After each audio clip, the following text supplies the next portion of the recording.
Era uma noite abafada e úmida em Ouro Preto, onde o calor se misturava ao cheiro metálico das pedras antigas que revestiam as ruas da cidade histórica. Pedro, restaurador de arte e homem de hábitos meticulosos, voltava para casa após um longo dia de trabalho no Museu da Inconfidência. A estrada que conectava o centro histórico às periferias serpenteava por entre morros cobertos de mata densa. A única iluminação vinha dos faróis do carro e da luz pálida da lua, que mal conseguia romper as nuvens pesadas. Pedro acelerava mais do que o normal, os dedos suados escorregando no volante. O cansaço o fazia piscar com mais frequência, mas foi algo no retrovisor que o fez arregalar os olhos. Uma figura encapuzada, imóvel no banco de trás, onde ninguém deveria estar.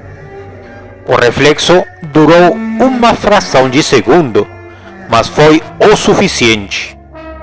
Um desvio brusco, pneus gritando contra o asfalto irregular, e o carro colidiu violentamente contra o tronco retorcido de uma árvore centenária, conhecida por muitos como a Árvore da Forca, onde, segundo lendas locais, escravos teriam sido enforcados no passado.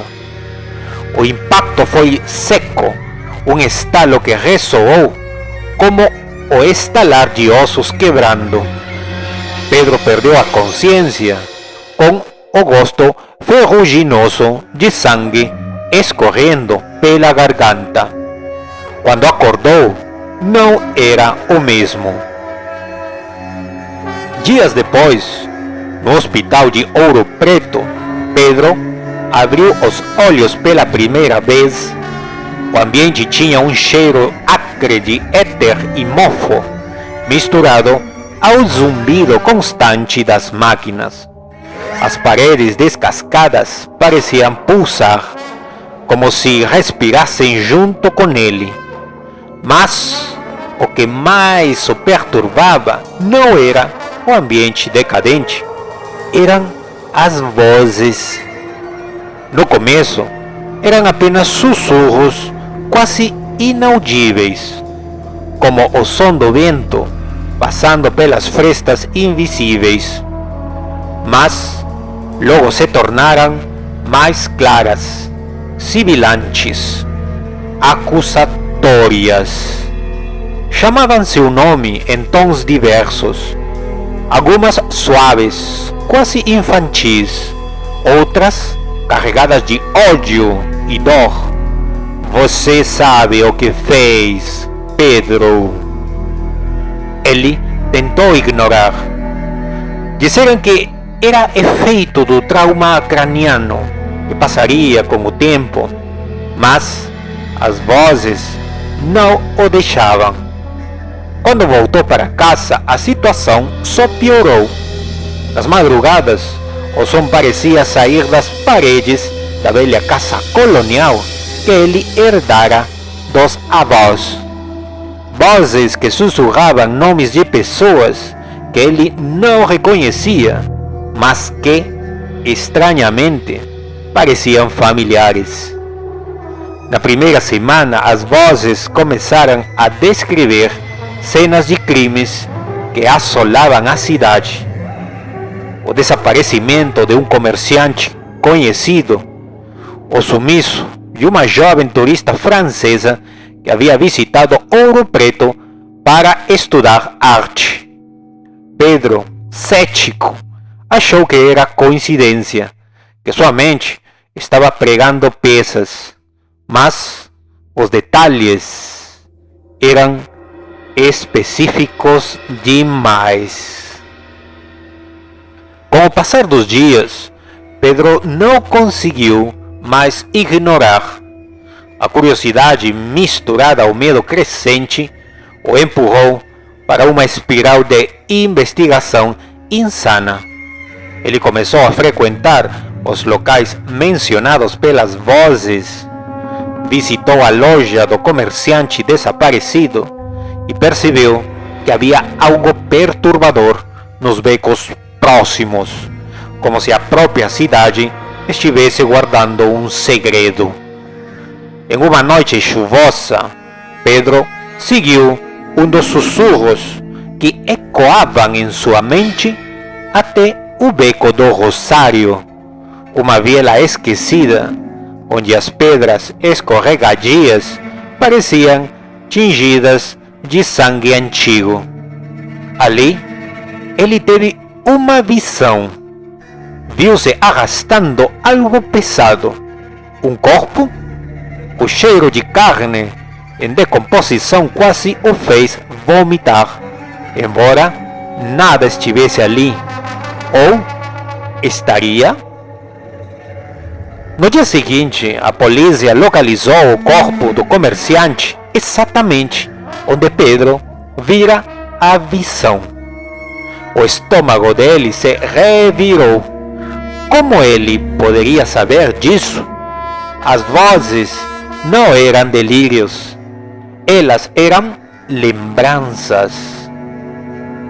Desesperado e certo de que estava perdendo a sanidade, Pedro buscou ajuda em um grupo espiritualista que se reunia em uma casa simples nos arredores da cidade.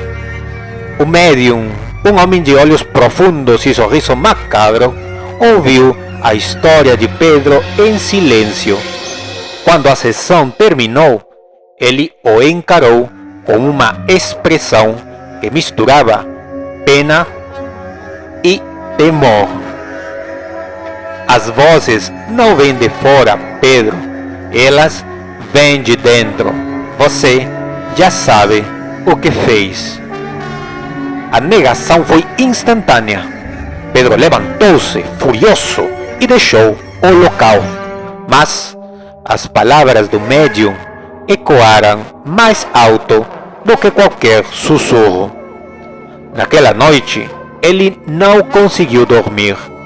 As vozes aumentaram de intensidade, gritando, implorando, rindo, até que, em um transe, ele foi guiado para o porão da sua casa. Lá, sob as tábuas do chão, Pedro encontrou algo que gelou o sangue em suas veias. Uma faca ensanguentada, pedaços de roupas e joias que pertenciam às vítimas. As lembranças vieram como uma enxurrada. O cheiro de sangue, o calor do ódio, o prazer mórbido de ver a vida esvaindo-se das vítimas. Era ele. Sempre fora ele. Pedro, agora consciente da monstruosidade que habitava dentro de si, entrou em colapso. Cada canto da casa parecia pulsar com as vozes das vítimas, gritando por justiça, por vingança.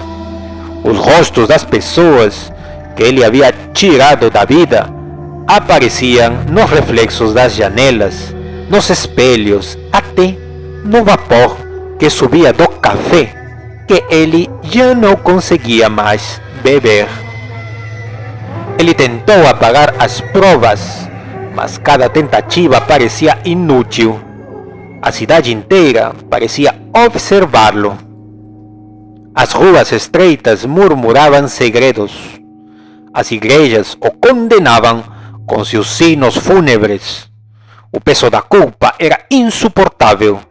Pedro já não distinguia mais o real do imaginário. Um dia, ele se viu diante da delegacia da cidade com a faca em mãos. Entrou e confessou todos os crimes, detalhando-os com uma precisão que arrepiou até os policiais mais experientes. Eles não conseguiram esconder o horror em seus rostos. Pedro foi preso, mas a cela fria não trouxe paz.